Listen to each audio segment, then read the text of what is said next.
Hello guys, welcome है आपका मेरे चैनल सिबलिंग स्टडी पे। आज हम बहुत ही इंपॉर्टेंट टॉपिक सेल पढ़ने वाले हैं, जो कि क्लास 8, क्लास 9 और बाकी सारी क्लास के लिए भी इम्पॉर्टेंट है, लेकिन ये क्लास 8 का चैप्टर है। इसी बेसिस पे मैं पढ़ाऊंगी, अभी डिटेल में इतना नहीं जाएंगे। तो पहले हम समझते हैं। देखिए, इसमें लिखा हुआ है कि बहुत सारी चीज़ें हैं हमारी पृथ्वी पे मौजूद, जिसमें बहुत सारी लिविंग है, बहुत सारी नॉन लिविंग है। तो some of them are big, others small, most of this are made up of group of smaller thing. बहुत सारी चीज़ें ऐसी हैं जो बहुत छोटी छोटी चीज़ों से मिलकर बनी हुई हैं। जैसे कि एक बिल्डिंग है जो बहुत सारे फ्लोर से मिलकर बनी होती है। एक क्लासरूम है जो कि बहुत सारे स्टूडेंट से मिलकर बनी होती है। टीम होती है, वो प्लेयर्स का ग्रुप होती है।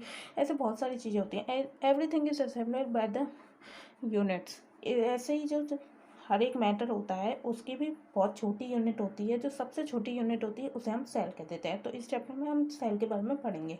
तो cell is the most basic structural unit of the living beings. जो सबसे छोटी यूनिट जो हमारे शरीर में मौजूद होती है उसे हम सेल कह देते हैं। Just like a wall is makeup of blood, ऐसे ही हमारे सेल जो होते हैं वो हमारी बॉडी को फॉर्म करने में मदद करते हैं।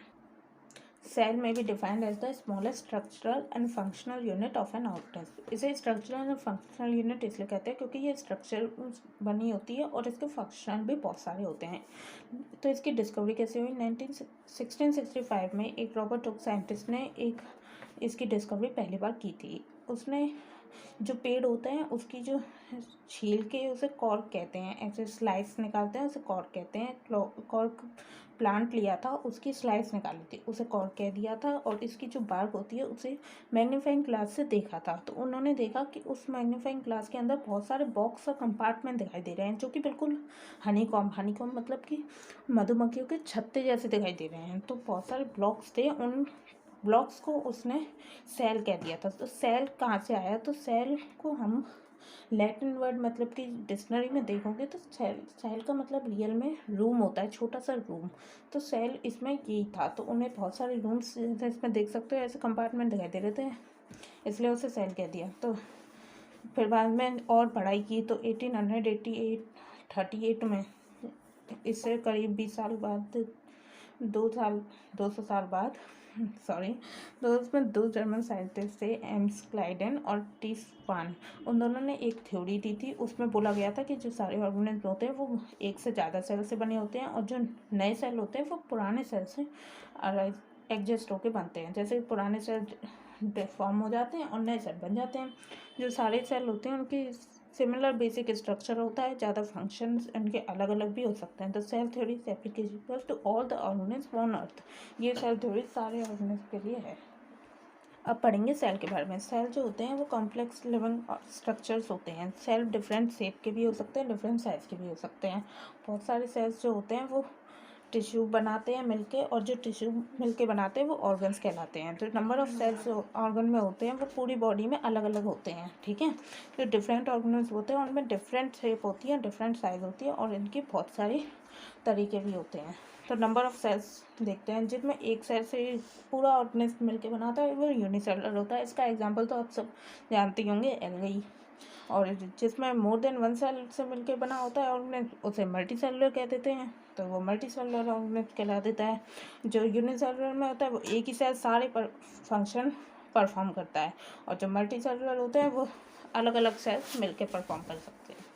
तो फिर आपने मल्टी सेलुलर तो हम सब ही हैं, हम सब बहुत सारे सेल से मिलके बने हुए हैं। अब शेप देख लेते हैं। शेप भी बहुत तरीके की होती हैं, जैसे स्पिंडल शेप्ड होते हैं कुछ सेल्स, और कुछ सेल्स होते हैं वो ब्रांच्ड होते हैं, जैसे नर्व सेल्स ये रहे। और रेड ब्लड सेल होते हैं वो स्पेरिकल होते हैं, स्पेरिकल मतलब गोल होते हैं। जो ह्यूमंस में होते हैं वो वाइट से ब्लड सेल जो प्रेजेंट होते हैं ब्लड के अंदर, वो कभी भी अपनी शेप चेंज कर सकते हैं, ये पॉइंट याद रखना। और सेल मेम्ब्रेन क्या होती है? जो सेल के सराउंडेड जो मेम्ब्रेन होती है, जो पूरी बाउंड्री होती है, उसे सेल मेम्ब्रेन कह देते हैं। और जो मेम्ब्रेन उसकी जो वही होती है उसके लिए रिस्पॉन्सिबल शेप देने के लिए। और जो प्लांट सेल्स होती हैं उसमें एडिशनल कवरिंग होती है, उसे सेल वॉल कह देते हैं। तो cell wall is also found in bacterial cells. जो बैक्टीरियल सेल होते हैं उसमें भी सेल वॉल होती है, बस उसमें ये लिखा है साइज ऑफ सेल्स बहुत सारे साइज के होते हैं, मैंने आपको बताया है। ये ज़्यादा विजिबल होते नहीं है, नेकेड आई से हम इन्हें नहीं देख सकते, माइक्रोस्कोप की ज़रूरत होती है। माइक्रोस्कोप से हम इसे अच्छे से देख सकते हैं। ज़्यादातर सेल्स का साइज़ 0.1 माइक्रोमीटर से 13 सेंटीमीटर होता है। जो एग होता है एवरेज का, वो सबसे लार्जेस्ट सेल होता है। जो ह्यूमन नर्व सेल होती है वो लॉन्गेस्ट सेल होती है। सेल को कैसे देखते हैं? माइक्रोस्कोप की मदद से देखते हैं। सेल स्ट्रक्चर एंड फंक्शन, अभी मैंने आपको बताया था कि बहुत सारे ऑर्गन कैसे बनते हैं, टिश्यू से मिलके बनते हैं। पार्ट्स ऑफ सेल देख लेते हैं। सेल मेम्ब्रेन, साइटोप्लाज्म और न्यूक्लियस। सेल मेम्ब्रेन क्या होती है? जो मैंने आपको बताई थी, आउटर मोस्ट लेयर जो होती है वही सेल मेम्ब्रेन होती है। उस सेल मेम्ब्रेन को प्लाज्मा मेम्ब्रेन भी कह देते हैं। ये एक सेल को दूसरे से अलग ही नहीं करती, ये बहुत सारे इन्वायरमेंट से बनी भी होती है। इनमें इन्वायरमेंट भी अलग अलग होते हैं, ठीक है। और ये सब तो आपको बताया ही था। सेल वॉल जो एडिशनल लेयर होती है उसे कह देते हैं। और ज़्यादा कुछ है नहीं इस चैप्टर में, आपको डिटेल में जाने की ज़्यादा ज़रूरत है नहीं। साइटोप्लाज्म जो क्या होता है? जो सेल के अंदर जो जेली लाइक लिक्विड होता है उसे साइटोप्लाज्म कह देते हैं। इसके अंदर ही सारे सेल ऑर्गेनेल्स प्रेजेंट होते हैं, ठीक है। न्यूक्लियस क्या होता है? न्यूक्लियस जो सेंटर में जो सेल के प्रेजेंट होता है, स्फेरिकल होता है शेप में, वो होता है। और ये मोस्ट इम्पॉर्टेंट पार्ट होता है, ठीक है। और ये न्यूक्लियस मेम्ब्रेन से सराउंड होता है, उसे न्यूक्लियर मेम्ब्रेन कह देते हैं। ये देखिए, इसमें जो मेम्ब्रेन दिख रही है वो न्यूक्लियर मेम्ब्रेन है, ठीक है। प्रोकैरियोटिक सेल्स क्या होते हैं? जिन सेल में nuclear material with proper nuclear membrane होता है उसे प्रोकैरियोटिक कह देते हैं। जिसमें न्यूक्लियर मेम्ब्रेन है उसे प्रोकैरियोटिक सेल कह दिया। जिसमें यूकैरियोटिक कह दिया। तो गाइस, जिसमें सेल मेम्ब्रेन न्यूक्लियर मेम्ब्रेन नहीं प्रेजेंट होती है उसे प्रोकैरियोटिक कहते हैं, और जिसमें प्रेजेंट होती है उसे यूकैरियोटिक कह देते हैं।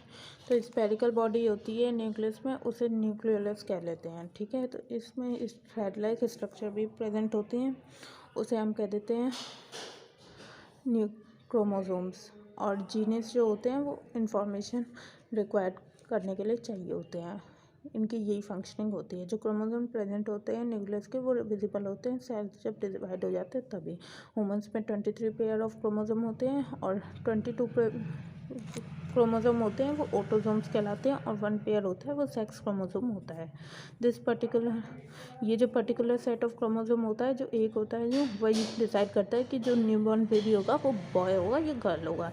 जीनस यूनिट्स होती हैं इनहेरिटेंस की, इन्हें कंट्रोल किया जाता, ये कंट्रोल करने के काम आती हैं हेरिडेटरी फीचर को, पहले जनरेशन से दूसरी जनरेशन से, ठीक है। ऑर्गेनेल्स क्या होते हैं? जो लिविंग पार्ट्स होते हैं सेल के अंदर, जिनकी डेफिनेट शेप होती है, स्ट्रक्चर होता है, फंक्शन होता है, उन्हें ऑर्गेनेल्स कह देते हैं। ये साइटोप्लाज्म के अंदर फाइंड होती है। जो मेन ऑर्गेनेल्स होती है उन्हें हम पढ़ लेते हैं। वैक्यूल होता है जो फ्लूइड फिल होता है, space enclosed in a membrane, ये वाटर स्टोर करता है, यूजफुल मिनरल्स स्टोर करता है, पिगमेंट्स स्टोर करता है, और बहुत सारे सब्सटेंसेस स्टोर करता है, उसे वैक्यूल कह देते हैं। बढ़ते हैं लाइसोसोम को। लाइसोसोम जो होता है वो केमिकल सब्सटेंस स्टोर करता है, जिन्हें हम एंजाइम कह देते हैं। ये डाइजेस्ट करने का काम आती हैं। सेल्स को जो डाइजेस्ट करता है उसे लाइसोसोम कह देते हैं, और इन्हें इसलिए suicide bags of the cell भी कहा जाता है। ये सिर्फ क्या इमरजेंसी के केस में ये खुद भी बर्स्ट हो सकता है, ठीक है। एंडोप्लाज्मिक रेटिकुलम क्या होता है? ये नेटवर्क होता है ट्यूब्यूल्स का और चैनल्स होता है, जो कि सिंथेसिस में काम आता है, और ये स्टोरेज और ट्रांसपोर्ट ऑफ सेल प्रोडक्ट्स करने के लिए काम आता है। सेंट्रोसोम होता है वो सिर्फ एनिमल सेल्स में प्रेजेंट होता है। इसका फंक्शन होता है रेगुलेट करना सेल डिवीजन को, ठीक है। जो राइबोसोम होता है वो ग्रैनुलर स्ट्रक्चर होते हैं छोटे छोटे, जो कि साइटोप्लाज्म में फैले होते हैं, और ये साइट होते हैं प्रोटीन सिंथेसिस करने के लिए। माइटोकॉन्ड्रिया क्या होते हैं? जो छोटे छोटे रॉड से जो बॉडीज़ होती हैं, ये रिंग छोटी छोटी रॉड से बॉडी होती हैं, इन्हें कह देते हैं। और ये जो होती हैं वो एनर्जी प्रोडक्शन के लिए काम आती हैं, इसलिए इन्हें power house of the cell भी कह देते हैं, ठीक है। गोल्गी एपरेटस होती हैं वो ट्यूब्यूल से बनी होती है, वेसिकल से और वैक्यूल से, और यही रिस्पॉन्सिबल होती हैं केमिकल सब्सटेंस के सीक्रेशन के लिए, जैसे कि एंजाइम्स, हार्मोन्स और प्रोटीन्स इन्हीं के अंदर पाए जाते हैं गोल्गी एपरेटस के। Comparison of animal cell and the plant cell. तो जो प्लांट सेल में होती हैं उनमें एडिशनल लेयर प्रेजेंट होती है, जो कि सेल वॉल होती है। एनिमल सेल में ये नहीं होती है। और दूसरा जो डिफरेंट कलर बॉडीज़ होती हैं वो स्कैटर्ड होती हैं साइटोप्लाज्म के अंदर प्लांट सेल में, जो एनिमल सेल में नहीं होती,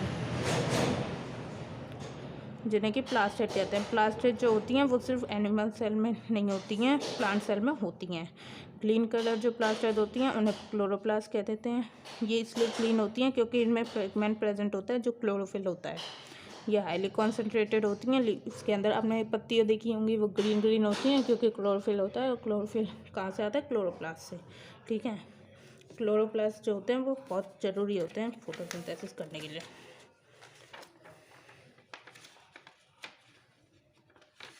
तो गाइस बस इतना से ही डिफरेंस होता है, ज़्यादा कोई डिफरेंस नहीं होता है एनिमल सेल और प्लांट सेल में। ये देखिए इसके डिफरेंस आपको दे रखे हैं, ये देखिए दिख रहे हैं। प्लांट सेल होते हैं वो लार्जर होते हैं, एनिमल सेल छोटे छोटे होते हैं। सेल वॉल इसमें प्रेजेंट होती है प्लांट सेल में, और एनिमल सेल में एब्सेंट होती है। प्लांट सेल में प्रेजेंट होती है, एनिमल सेल में एब्सेंट होती है। ये सब याद कर लेना गाइस। और जो सेल वॉल होते हैं उनमें सिर्फ बड़ा बीच में वैक्यूल होता है, और एनिमल सेल में बहुत सारे छोटे छोटे होते हैं। और जो प्लांट सेल में होते हैं वो फोटोसिंथेसिस करते हैं, वो भी क्लोरोफिल की वजह से, क्लोरोफिल होता है तब करते हैं।